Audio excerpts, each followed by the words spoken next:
ક્લાસીસના સંચાલક 20 વિદ્યાર્થીઓની ફીના 94,600 રૂપિયા લઈ શટર પાડી દેતા વાલીઓએ હોબાળો મચાવ્યો હતો।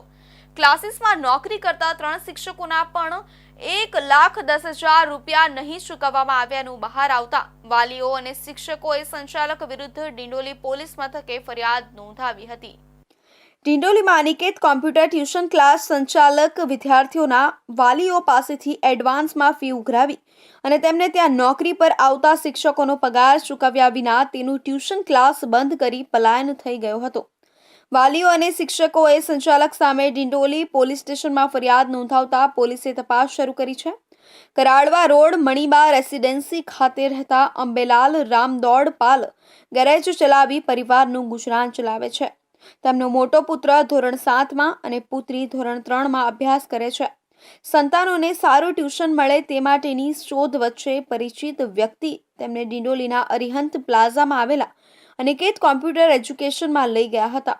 આમ 3 મહિના પહેલા તેમણે તેમના બંને સંતાનોનું ડિંડોલી કરાડવા રોડ અરિહંત પ્લાઝા ખાતે આવેલા અનિકેત કોમ્પ્યુટર એજ્યુકેશન ક્લાસમાં ટ્યુશન માટે મોકલ્યા હતા। અહીં ક્લાસીસના સંચાલક પ્રદીપ માધવ પ્રસાદ ઉપાધ્યાય રહેનાર અભિલાષા એપાર્ટમેન્ટ અડાજણમાં રહે છે અને તે ત્યાં મળ્યા હતા।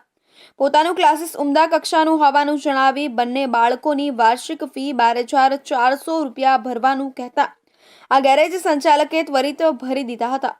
14મી ઓક્ટોબરે બાળકોને ટ્યુશન મોકલ્યાના 25મા દિવસે આ ક્લાસીસ બંધ થઈ ગયાનું જાણવા મળતા અંબેલાલ ગૌડ ક્લાસીસ પર પહોંચ્યા હતા।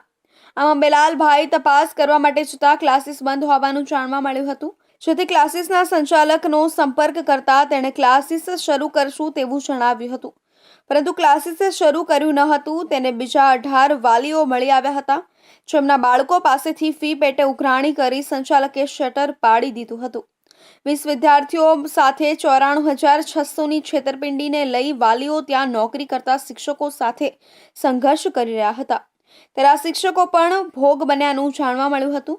તેમજ ક્લાસીસમાં નોકરી કરતા શિક્ષકોને પગાર પણ ચૂકવ્યો ન હતો। આમ વાલીઓ પાસેથી સંચાલકે 94,600 અને શિક્ષકોને 1,10,000 પગાર ચૂકવ્યો ન હતો। આમ સંચાલક પ્રદીપ ઉપાધ્યાયે પગાર આપ્યો નહીં હોવાનું શિક્ષકો દ્વારા પહેલેથી જ ડિંડોલી પોલીસને અરજી કરાઈ હતી।